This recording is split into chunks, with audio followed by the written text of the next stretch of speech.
we're going to this question interview brought to you by Oris Software. The Oris team is committed to providing full lifecycle support for developing, testing, and delivering market-driven products. Oris models, when the customer engages one of us, they engage all of us. Go to orsi.com, orasi.com for more information. Maciel, yes. Please introduce our guest, sir. Listen, I hounded him for a long time because he's had my dream job. Y'all probably didn't know that. I wanted to really be an NBA referee. And now that he's retired, he can sit back and cut loose with his people. Derrick, Stafford, retired NBA referee, to the microphone. D, thank you for coming out, man. Thank you. Thank you for having me. It's good to be here. Love it. So let me get this straight. If I read this right, prior to this, you worked in the post office. 9 years. So how do you go from the post office to the NBA as a referee? You know, the post office did allow me a little flexibility where I could referee games. I worked at a small office. I was able to get off sometime 3 o'clock, 2 o'clock, where I could work some high school games. And then it was a small office where I had flexibility to travel a little bit. We could kind of chip in for each other. I worked at office in Avondale Estates. So that allowed me to referee more games other than me being somewhere locked down where I couldn't get away. So the post office actually was a good look for me in terms of trying to continue that craft. Now, I just have to start with this. Refereeing an NBA game, the movement, the athleticism of the players, what is it that you have to zone in on to make sure that you're not part of the game? Well, you get a lot of training prior to actually going on the NBA floor. So I worked a lot of CBA games, worked some Pro-Am games, and Derrick, I was fortunate to come under his umbrella. Okay. So he taught me what to look for. Each position that you're on the floor, you have a certain thing that you're supposed to be looking for. And once you understand that, you lock in what you're doing, and you're a part of the game, but you don't even act like you're a part of the game. Right. You're basically just trying to get your plays right. And with that, though, so you did high school first before you got to there? Did kids, if you really want to take it all the way back. So as you grow in the referee world, what was some of the major things that you saw that was different from seeing the kids? Was it the period of the game or the skill of the game? What was the biggest thing as your career started growing as a referee? I think the biggest thing was to play above the rim. You know, once I got to the high school level, kids were jumping out the gym. They were dunking. They would block shots. And goaltending has always been a tough call for me. So being surprised would make it even tougher. Yeah. So, and the speed. I don't think a lot of people realize how fast basketball players actually are. Right. And that was also something that I had to prepare myself for. Now, since you brought up speed, I'm going to bring up my favorite player, in Allen Iverson. What was it about AI in having to position yourself? Because he went to the free throw line a lot. My dad liked it. My dad said, make sure I get this question in. AI got fouled a lot, and my dad always felt like people technically can't touch him. What was it like riffing a guy like that? The thing that made AI so tough was not only was he fast, he was also quick. And he was also fast and quick with the basketball. A lot of people are not fast and quick with the basketball. And AI, being a great athlete, I mean, he's a football player, quarterback, so he was able to create contact, he was able to take contact, and he would seek out contact. I mean, he wasn't afraid of getting hit because of his football background. So AI would always seek out contact. Matter of fact, he was one of my toughest players to referee, and we stayed at it like cats and dogs for years. So let's flip it on to the other size differential. Shaq, you have to referee him, and he looked like he gets slapped every 5 seconds. So how was it refereeing a guy that big who was 300 plus every? Because you could hit his skin with Shaq, but he was also giving a lot of contact as well. So how was it? You going from quick to AI to this big, mammoth, strong guy in Shaquille O'Neal. The big guys in the NBA, when I first got hired, and even later on, was difficult because you only saw those people once you got to the NBA. You could referee a small, fast guy in high school. Right, you could referee a quick guy in college. You could referee a guy who could jump, but You didn't see two 7-footers going at it. You didn't see two 6'10s, 300-pound going at it. Right. So until you got to the NBA, that's when you actually had to learn how to referee those type players. And we always used the theory starting out because we didn't have any guidelines. Eventually, we went to a set of guidelines that we used in order to referee the low post. So we always kind of went by advantage, disadvantage. And where Shaq didn't benefit a lot was that he would absorb the contact and still finish the play. Right. So right. where another guy maybe would take the contact and he might finish as well, but just the way he finished, he was off balance, he was falling. Shaq would just kind of go through the contact and finish. So a lot of times he would let it go, even though bodies would possibly hit the floor. was a foul. It'd be bodies hitting the floor. It'd be like, He's still moving. he's still going. I want people to understand this. A lot of times we debate and we go back and forth with guys. Explain to everybody the difference between college and then that jump to the NBA. It kills me when people talk about these guys, he trash. I'm like, dude, do you understand how hard it is to go from that level, from college, and now you playing up there at the pro level? Explain it to the people, how different these guys are. Well, over the years, I think I've learned the easiest way to explain this is to just, let's take the entire SEC. And you guys may have done the numbers this year. I really haven't done the numbers this year, but let's take the entire SEC. How many players came out of the SEC this year that are actually going to play in the NBA? Yeah. Okay, Yeah, now, everybody in the NBA is an NBA player. And I tell guys all the time, you don't understand the level of commitment, you don't understand the level of dedication, and you don't understand the training that they actually go through in order to be an NBA player. Most people, most athletes that are just good athletes don't even understand how hard they work before the game even starts. That's what people don't realize. And that guy on the bench that you think can't play will come in LA Fitness and give you 50 without a sweat. Well, you out. And you be sitting like, And that's what they don't understand. Anybody in the NBA, you cannot call garbage. Man, this guy can flat out play. Now, he may look like garbage going against some of the studs in the NBA. Right. But if you bring him here and let him run against your regular guys, you're in trouble. y'all 50 at LA Fitness. I saw, what was it, Rashawn McLeod had on this hoodie. And he was killing them in the gym. Exactly. And leave the floor. Hey, we got more. Stay with us.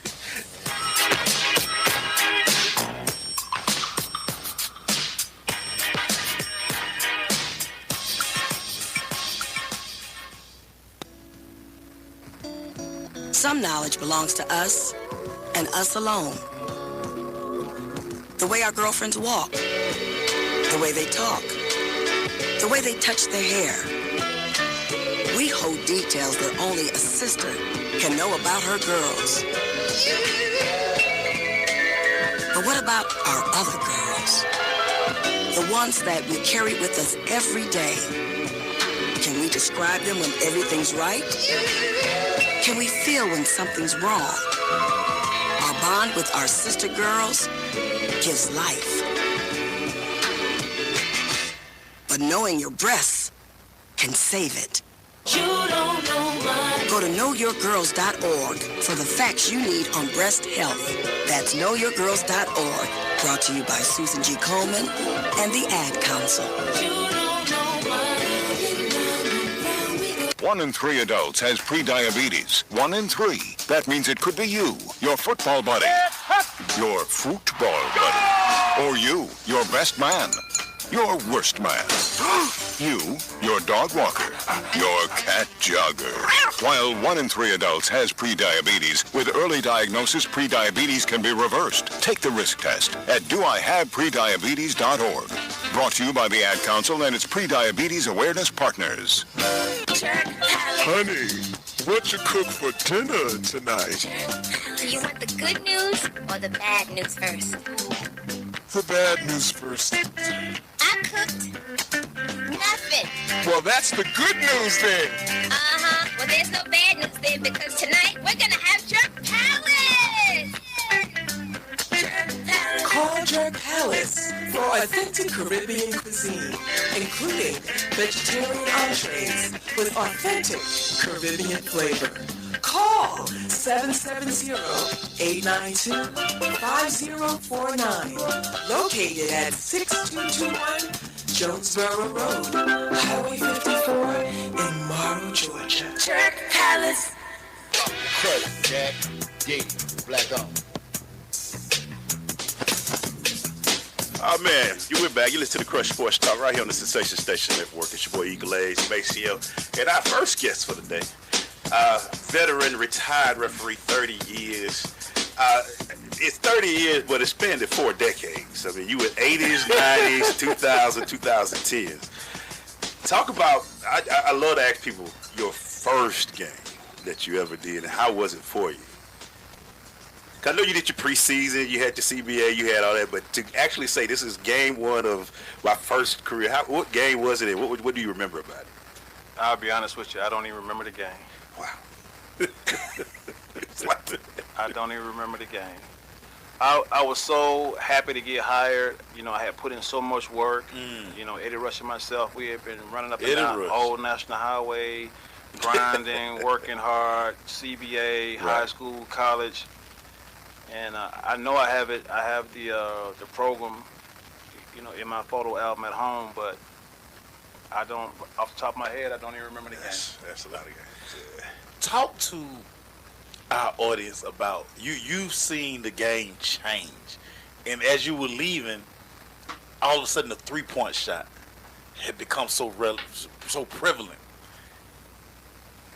How did Steph? Because I blame Steph for this a lot.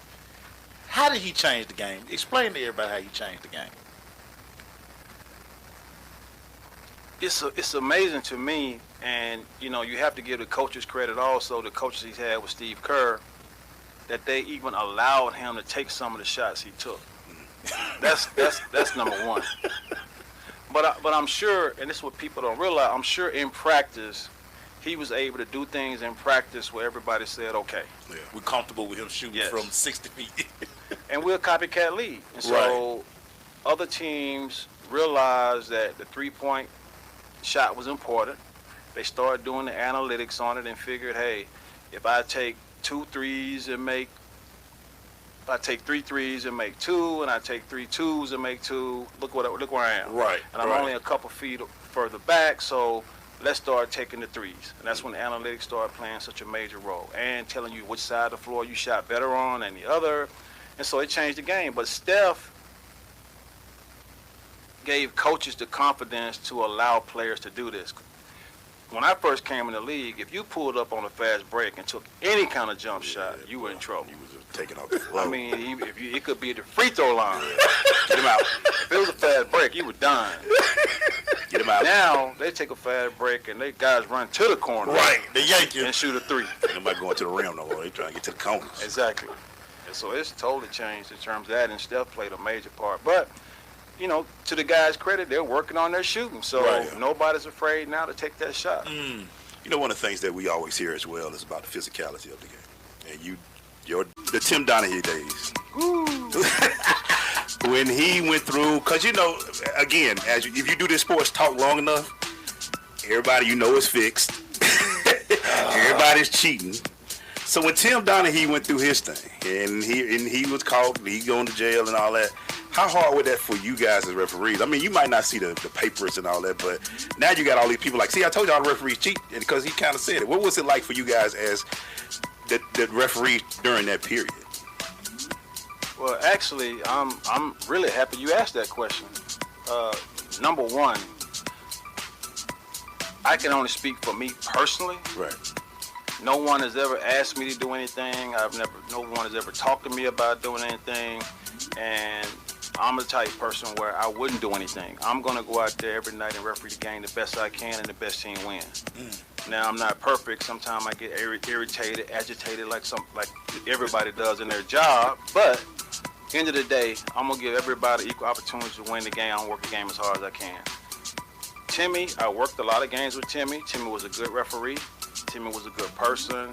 I don't know what happened to him to cause him to get involved in gambling and start trying to make money on games. And Timmy's smart. I mean, Timmy, I know for myself, going back looking at some of my tapes, that he did some things in some games that he got away with that affected the game. But one thing I can say for sure is, I don't care how much money you offer me. I cannot determine who's going to win the game, and I certainly can't determine that you're going to win the spread.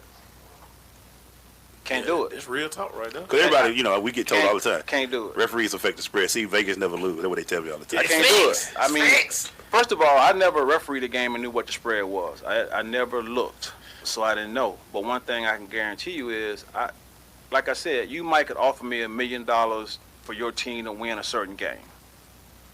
Now, I might can go out there and do some things to put you in a position to win if I was going to cheat. But I still cannot guarantee you the victory. Right. And I cannot guarantee you the spread. It's impossible. Y'all quit watching Above the Rim. Willie Cannon, I love you, Willie Cannon. Stop, Willie Cannon. Quit watching Above the Rim. That was a movie. Yeah. It was. We got to talk about it. We got to talk about Michael Jordan.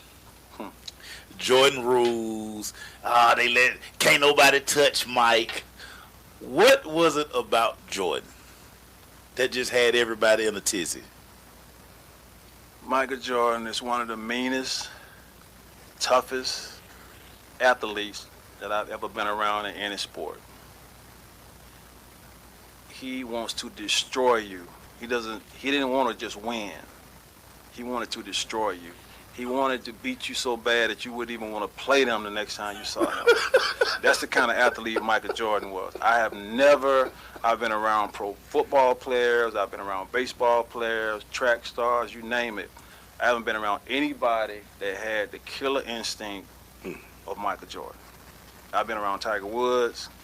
I've been around some great athletes. I've been around some winners. I haven't been around anybody. I've been around gang members. I haven't been around anybody that wanted to destroy you like Michael Jordan. That's the difference between him and everybody else. And he worked at the game. He knew the rules. He would ask you a question. He studied the game completely. The athletes today probably don't even know what the rule book looked like. All they go by is what they hear. Michael studied the rules. He knew the game. He knew his opponent. He knew how many points he might need that night in order for them to win, especially when they were losing. And he played the same way. He played, the first time I had him, he played just as hard as he did after he had won 5 championships.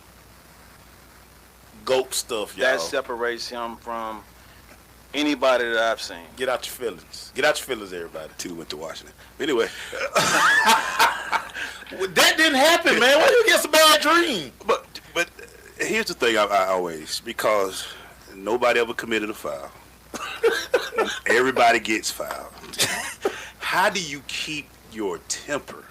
How do you, I know you done threw up about, I know your fingers should be hurt from this, right? From the text. Yeah. But how do you not throw texts like 10? I mean, they all in y'all faces. You wrong. I know they know y'all name, where y'all stay. Derrick, you wrong this game. You know you missed that call there. I know it's professional. I understand that. But you messing with a Jordan, and Jordan is Derrick. Come on, Derrick. Or a LeBron, or even the worst ones. How do you keep, calm and call these fouls the right way? I mean, I would get taking every game, basically. Well, it takes, just like you guys do your job, you're going to have certain callers that when you see their name pop up, you already know they're going to be aggravated. You already know that you can't tell them anything. Right.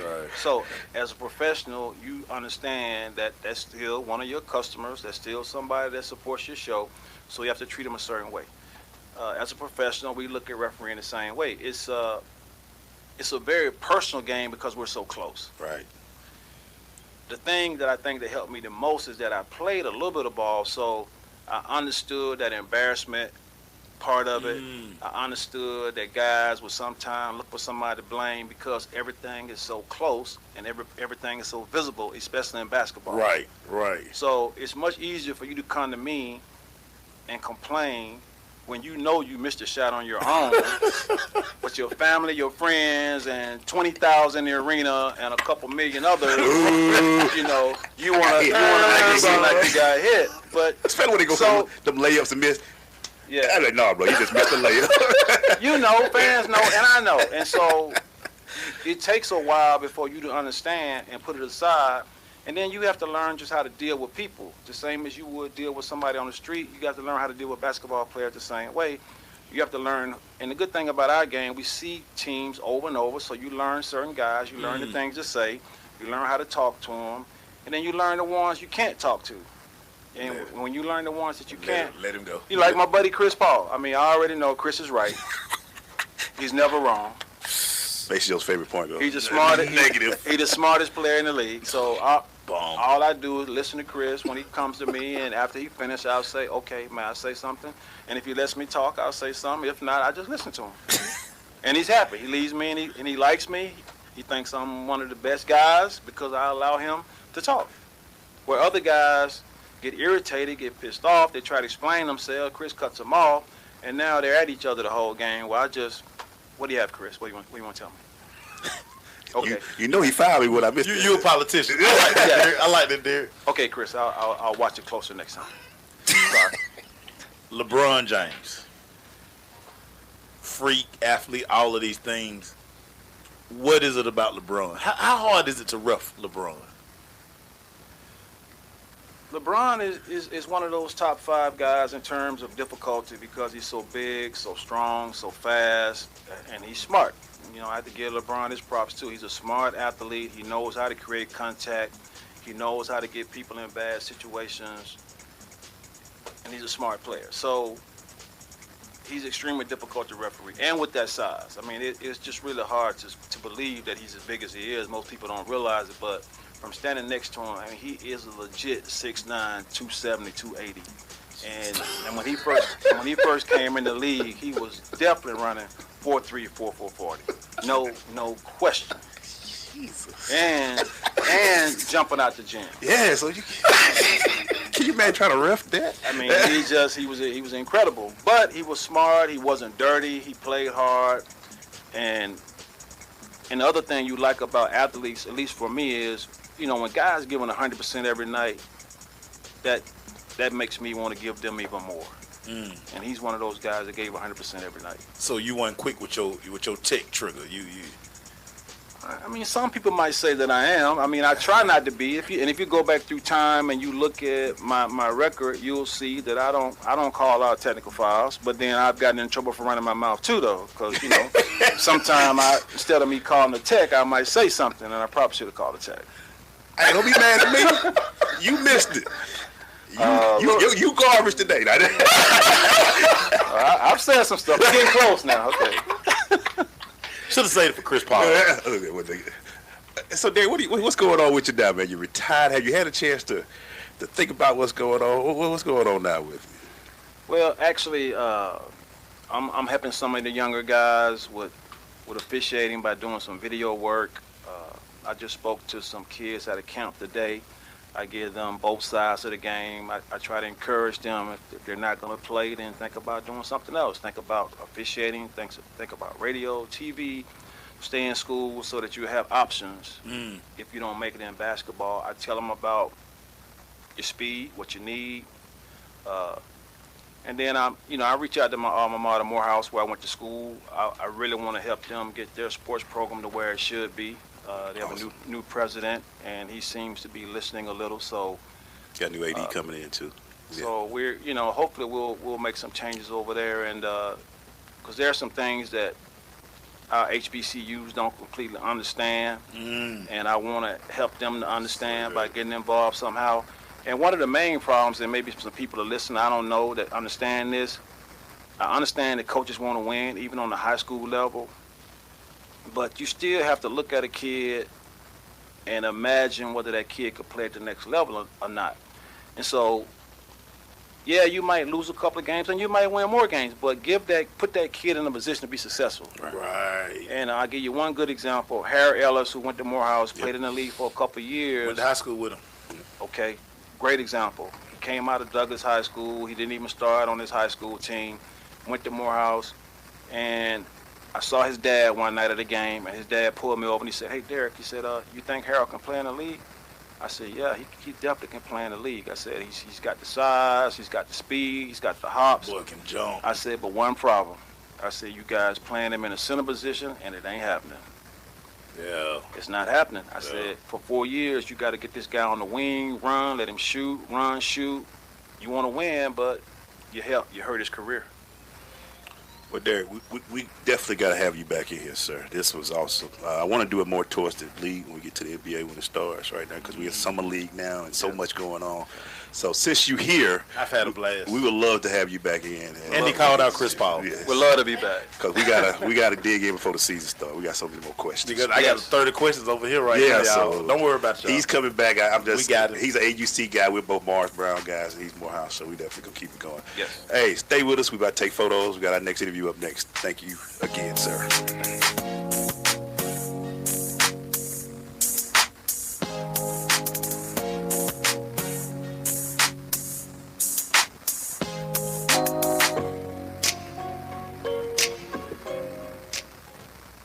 Hi, I'm Danica Patrick. Watching my nieces grow, play, and learn is amazing, but not